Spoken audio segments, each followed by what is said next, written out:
Hey, what's up? Zach here, and today I have the Anta Shock The Game 6.0, and as I kind of said in the title, these shoes are kind of the exception to a lot of the rules in the basketball sneaker space or even just court shoe space. And the first way the Shock The Game 6 kind of skirts around conventional sneaker rules can be found right in the uppers. You can see it clear as day, and it starts right here on the lateral side, right here around the slipper tongue. Now this is a slipper tongue shoe, which means it is one big liner here, so one piece tongue versus a three.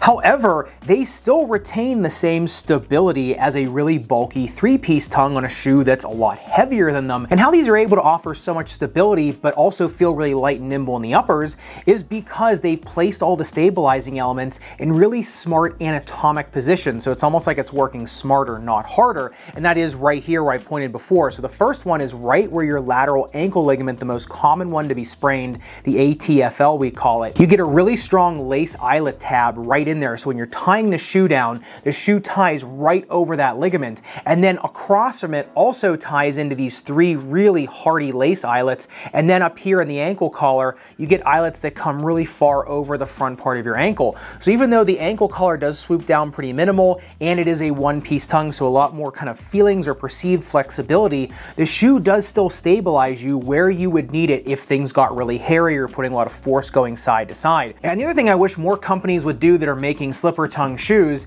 is that they have such bulky ankle padding right on the both sides of the Achilles tendon that go pretty far into the foot. So they sink into what we call Kager's triangle, or those two little dimples right beside your Achilles tendon. And so they kind of suck your Achilles and the rear foot into the shoe, so you get that minimalist, more light feeling upper, but also the security of something like the LeBron 19, something a lot more bulky. And speaking of bulk, if you look at these on the upper durability test, the Dremel 10-second tie grit sandpaper, I mean, not only do you have all this rubber coming up here on the medial side of the shoe from the tip of the toe all the way to the junction of the mid and forefoot, but you also have this synthetic leather guard going all the way here to the midfoot. So you're getting a ton of drag protection. The Dremel bites through that pink layer, but it doesn't get nearly through the double layer reinforcement up here. So even if you are taking these on gritty outdoor asphalt courts, these are still going to hold up really well, and they're going to protect your entire forefoot, not just that little piece that some shoes give you. And getting into the midsole teardown, this is another pretty simple yet very effective design.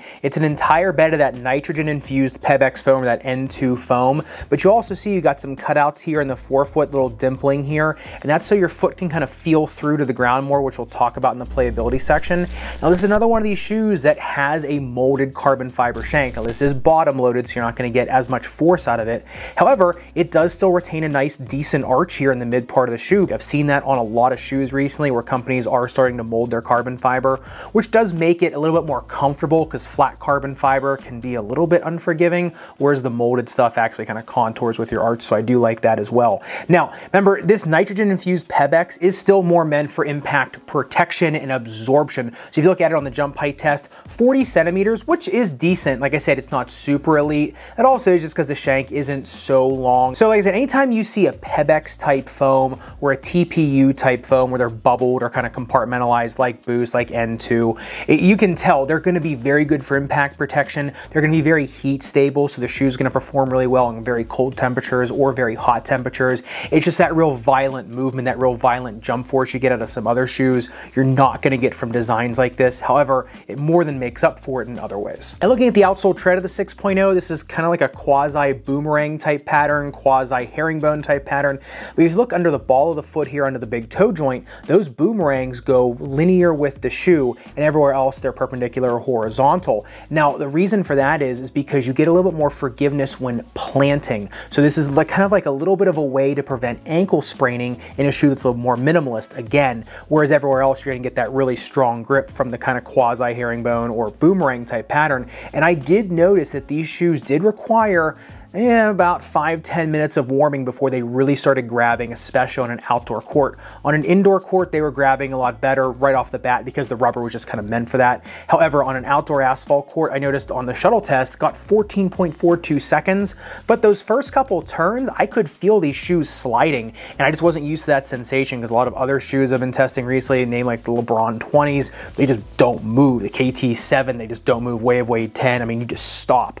Whereas on these, a little bit more forgiveness. Now, once you put some heat into them a little bit later, then that's when these kind of give you this really nice kind of custom feel. You can really kind of feel the ground underneath of you. And so I'd say when you're going to use these, especially outdoors, just make sure you give them a little bit of warming time, and they're just going to give you a really nice kind of forgiving type feel underground with some great grip. Also, the lateral flange on these is one of those shoes that is completely made of outsole rubber, so it is very strong. You get a lot of pivoting power from the outsole itself, then combined with this TPU chassis here on the outside of the midsole, and actually on the medial part of the midsole as well. And then, like I said before, you get the outsole tread coming up here. What I really liked about that is when I was doing any sort of drag stepping, hesitation step, hezzies, anything like that, I was getting such tremendous grip from that push off. So when you're kind of sliding, hesitating, then trying to go again, especially on an indoor hardwood court, you can actually push off as strong from the inside or ball of your foot kind of on your big toe joint versus just if you were standing flat on these shoes. So these give you a lot of speed from a lot of weird positions on court. And I think if you're someone that does really kind of pride yourself on a really good hezzy step and you can really kind of beat people on this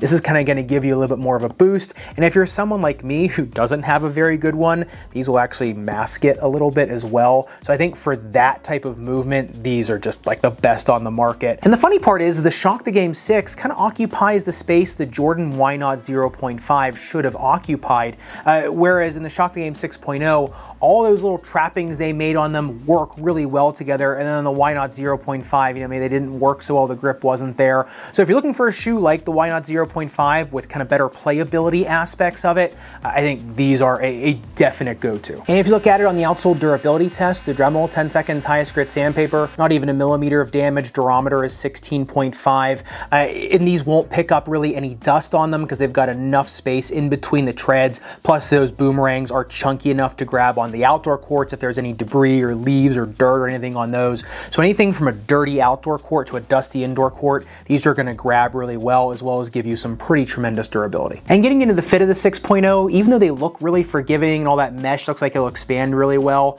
if you are a 2E, I would be going up that half size. I noticed if I put these on in my regular size with a thin sock, I was just okay, but I still felt pretty enveloped there. You do get a great one-to-one fit with that, but you're pretty tight into there.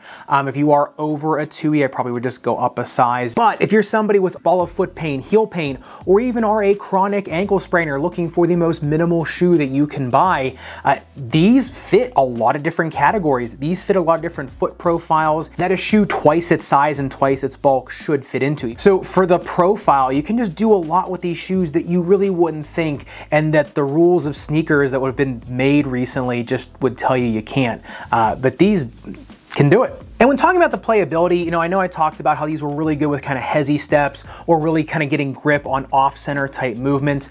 They're also just really good for very quick speed. When you need to turn on the jets pretty quick, these will get you going because they are a little bit of a lighter feeling shoe. They're just a little bit easier to kind of move. They more felt like an extension of my leg than a lot of other shoes have felt this year, and I really like that. The one thing I will caution you on is because the shank is pretty short and it is more kind of midfoot only based, I did start to feel the ground a lot. I felt like these bent a lot in the forefoot. So if you are somebody looking for more of almost like a minimalist shoe feel, I know there is like a big stack in here, I get that, but the feel of more of a minimalist shoe, a shoe that's bending with your foot more, like I say, can really almost mimic the motion of your foot. These are a really good pickup. So I really did find that they weren't that real stiff, almost springboard type feeling shoe, and maybe that's why the jump height test wasn't as elite as some others, but they also felt like I had a lot more grip, prowling type sensation, a lot more stability than some other shoes because I could actually genuinely feel the ground. Now, if you don't like that sensation, I would throw an orthotic in these and that will kind of go away. That'll stiffen up the shoe a lot. Someone that needs a lot of speed, especially on the perimeter, like something like a shooting guard or a point guard type shoe, I mean, these are just perfect for. If you're a big center, yeah, they're gonna protect your toes a little bit, but just watch getting trampled on from above because of all the mesh netting. But I just think in terms of someone that needs something really quick and speedy, just something you can turn the the jets on and then stop really quick on a dime. Definitely a great pickup. And they do remind me of a lot of different shoes just kind of combined into one. So I'd love to hear your opinion. You know, are you going for something like this, something a little more of a teardown in the upper, something a little more minimalist, or are you sticking with something more on the maximalist mid and high category? Let me know down in the comments below. And if you want to see the other sibling to the Shock the Game 6.0, the Anta GH3, make sure you click into this video up above and subscribe down below. Respect your rubber and foam. I'll see you in the next one.